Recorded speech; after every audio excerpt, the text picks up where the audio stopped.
How's it going, everybody? Matt here again with this week's Random Mask Monday video. Figured we'd go ahead and get this guy out of the way. This is probably one of the oldest masks in my collection. This is an official Rudel, West Germany clown from the same lady who made Clown's actual self-titled mask. About that forever ago. But yeah, so I figured we'd go ahead and get him out of the way. Like I said, he is one of the oldest ones in my collection, as this was one of the first masks that I had purchased a few years ago. I'm not even really sure how old he is anymore. I'm thinking about 2.5 or 3 years, I think, somewhere around there. So yeah, he's just kind of hanging in there now. I don't wear him anymore, because it got to the point to where every single time that I put it on, it ripped. So I was like, no more. So I have an abnormally large head, and I do let my hair grow out often. So putting one of these on is just not possible anymore. Comfortably isn't possible anymore. He's a little warped in some places. His eyelids are kind of goofy, which that one actually, within like the first week of me owning it, was about to fall off. So that's what that stitching is for. It actually went further. I don't know if you can tell, it went further, but it pulled out in some places, so I just had to tighten it up and just kind of keep it inside the eye. And this one has ripped since then as well, down on the bottom. I think as far as this side goes, though, the vinyl is pretty thick, so none of the eyelids have come off here. This was also one of the first. Let's get him a little bit closer here. This was also, come on, there you go. This was one of the first rips. There was an insanely thin spot right here along this seam, like over here, and I put it on, and again, I have a pretty big head, so it just automatically split. So that was one of the first ones that I had done to him, and the paint was still fresh, hadn't been repainted or anything like that, so he was still pretty new, which sucked. But that's sort of kind of what these masks are for. You don't really get to keep it in mint condition, just because of the material and stuff that it's made in. It doesn't rot, but it will melt and it will stretch and rip and things like that. This is also another one of the very first rips on him. It was, again, me trying to fit this thing over my head, which is actually one of the reasons why I cut this so deep. Normally, most people would just have, like, this piece here cut out comfortably, like having these little edges over here trimmed up, because this already comes as open. But to get it on my head more and to stretch a lot easier over my big head, so I don't know how many more times I'm going to have to tell you guys I have a huge head. So I opened this up, which actually opened it up for more rips and more tears. Some of the more serious rips have happened because of it. You got this one here, which I had to double over because there are some really thin spots inside the mask, which are not good. Had another one here. This one wasn't as bad because I don't even really know how to explain it. The vinyl was thick. It's just, well, as you can tell, I've not really kept this guy in mint condition or anything. So, it's all wear and tear now. I got two pretty big ones back to back here. This clown is also named Davis, just in case you're wondering. I have a couple of videos on the YouTube channel of me washing him, giving him like one of his very few baths that he actually had. But yeah, that's one of the biggest rips. And then of course we have these here. This one was pretty bad. This one actually ripped several times. I don't know if you guys can see like the holes here. But it had actually ripped here, so I had stitched it up, and then for some reason it caused it to rip this way. So this one goes up pretty high, up on the chin, which is pretty crazy. We also have this one here, which ripped several times. I eventually started using a better thread. I was using just like a standard sewing thread for those other ones, like up top on the forehead and stuff. But eventually I moved to a wax thread, which was much better, and actually held. And I also had vinyl glue as well. So I would put the cuts back together with vinyl glue and then stitch them together with the wax thread. This one here, yeah, it's pretty much self-explanatory. This one here has ripped more times than I can say.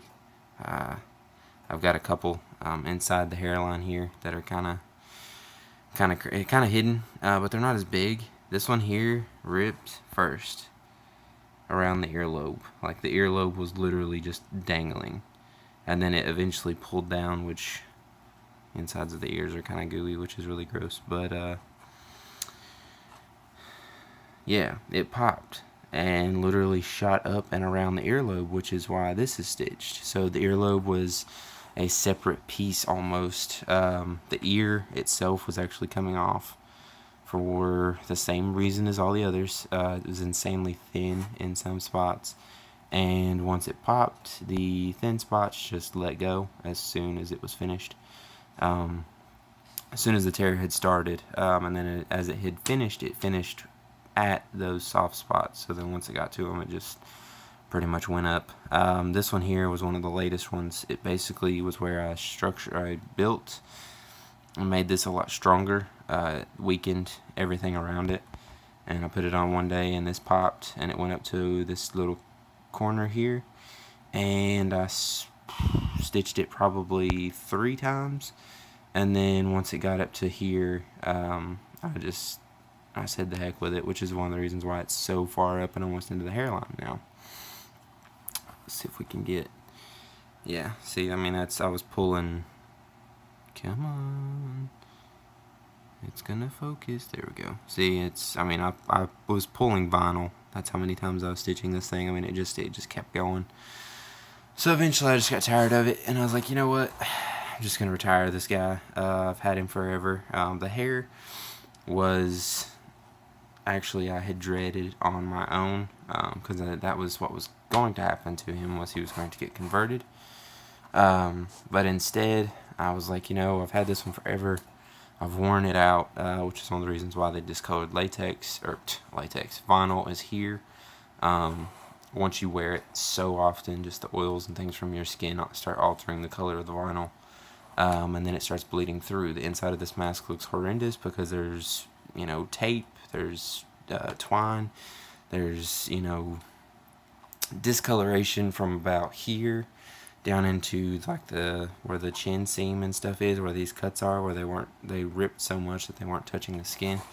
So it was horrible. But like I said, this hair was dreaded by me, and then I tried pulling the dreads out a long while back, and then it got to the point to where it has already started doing it, which this has actually been brushed out, and that's how dreaded up it's gotten just since I pulled it out. Most of it is just one big mass of hair that's locked into each other.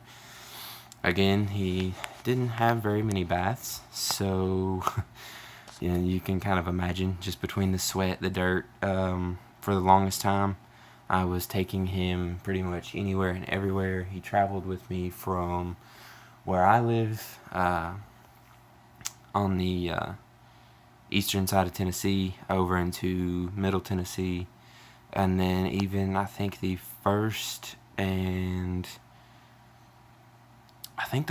second Carolina Rebellions, I'm pretty sure he went. So yeah, there wasn't really a whole lot of time that I either didn't have him smashed up in a bag, or, you know, laying in a hotel floor, kicking it around, thinking it, you know, whatever, or wearing it. I know whenever I first got him, my hair was long. Then eventually I had cut my hair off and started wearing him often as I could, pretty much every single day, 2 to 3 hours a day, which then led into all the discoloration on the inside. And then again, the big rips happened, and I just basically told myself, I was like, you know what, this is just not it's not worth putting back together. So I pretty much just stitched him back up in places where I knew that it would stay. This one here is just a lost cause, but I just got him basically put back together enough to display. So yeah, that was a little bit of a history lesson on one of the oldest masks in my collection. I just felt like doing it. He was laying up there. I'd taken him off the mannequin because I'm building my own metal mannequin heads, and that's what I had him sitting on. And it's just taken me a little while because I paint all of my mannequin heads. Because I know a lot of you freak out. You know, don't put vinyl on foam. Don't put latex on foam. Well, I don't. All of my mannequin heads are painted. Whether they're painted, most of them have just been painted white because that's what color they were. But with the new ones that I'm making, I will be painting them all black. Just so that way it looks more like a painted face underneath the mask as opposed to just this big, huge, bright neon white, mannequin chilling underneath the mask.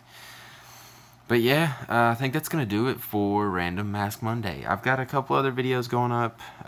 Finally, I finished the mold and the first test cast of my new mask, so I will be getting the new giveaway video up, and also probably do a evolution kind of my mind just went blank video for my personal masks, the ones that I make that are basically just, they're throwaway, they're built, to be tossed around, they're built to be dirty, they're built to be nasty, and it's just, I think that would be pretty cool, considering that they've all changed material up to that point too. So if you've made it this far into the video, it's again me just pretty much saying nonsense about a mask, but if you guys have made it this far, you guys want to see kind of like an evolutionary journey, I guess, video, I can do that. Or maybe something similar, maybe just like a good video of the new one. But yeah, just let me know down in the comments below. As always, like and subscribe for the giveaway. Of course, you can watch the video here. We'll try to give a lot of details about the giveaway in the video, so that way I don't have to try to say it all on Instagram, because you are limited to so many characters, and you can't really get out pretty much everything that you want to say. So stay tuned for that. Definitely check the video out for the giveaway. That way all of the rules and whatever is covered. There's no questions, and if there are questions, then of course, just like this video and all my other videos, I do leave my Instagram and my Facebook in the description down below, and you can always feel free to message me. I try to get back to everybody. Messages and stuff on Instagram usually flood in about every other day, it seems like. About 3 to 4 questions, where to get this, where to get that. But no matter what, I always try to get back. That way you guys don't have unanswered questions, or you're not getting the wrong information or anything like that. So yeah, stay tuned, like and subscribe. And as always, we will see you in the next one.